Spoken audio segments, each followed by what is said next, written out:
اگر کوئی بندہ یہ چاہتا ہے کہ میرا رزق جو ہے اس میں بھی برکت آ جائے، بڑھ جائے، اور اللہ رب العزت میری زندگی کے اندر بھی برکت دے دے، اور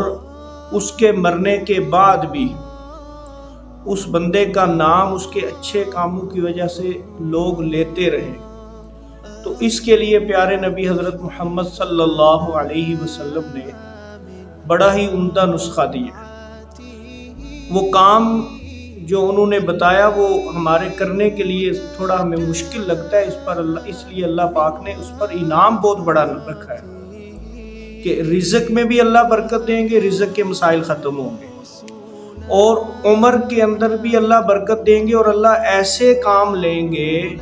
کہ مرنے کے بعد بھی لوگ اس کی اچھائی میں تذکرے کریں گے۔ تو وہ نسخہ یہ ہے، اللہ کے رسول صلی اللہ علیہ وسلم نے یہ ارشاد فرمایا، من احب، جو شخص یہ چاہتا ہے، ان یبسط لہ فی رزقہ، کہ اللہ اس کے رزق کو بڑھا دے، وینسع لہ فی اثرہ، اور اللہ اس کے نام کو باقی رکھے، فلیصل رحمہ، تو اس کو چاہیے کہ وہ رشتہ داروں سے اچھا سلوک کرے۔ رشتہ داروں سے اچھا سلوک یہ ایسا بہترین نسخہ ہے کہ اس پر اللہ رب العزت دنیا کے اندر انعام دیتے ہیں۔ ویسے عام طور پر جو بندے اچھے اعمال کرتے ہیں تو وہ ذخیرہ ہوتا ہے، اور مرنے کے بعد جو ہے وہ اس کا اجر اور ثواب ملتا ہے، لیکن اپنے رشتہ داروں کے ساتھ اچھا سلوک کرنا، اپنے والدین کے ساتھ اچھا سلوک کرنا، اپنے بہن بھائیوں کے ساتھ اچھا سلوک کرنا، اپنی بیوی اور بچوں کے ساتھ اچھا سلوک کرنا، اور جتنے عزیز رشتہ دار ہیں ان سب کے حقوق کا خیال رکھنا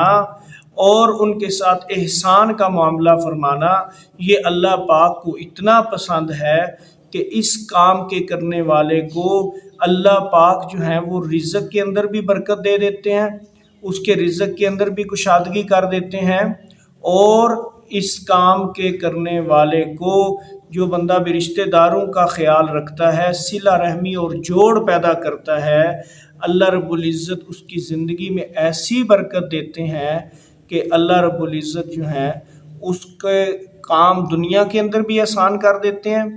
وہ تھوڑے ٹائم کے اندر، تھوڑے وقت کے اندر زیادہ سے زیادہ کام کر لیتا ہے، اور مرنے کے بعد بھی اللہ رب العزت جو ہیں اس کے نام کو باقی رکھیں گے۔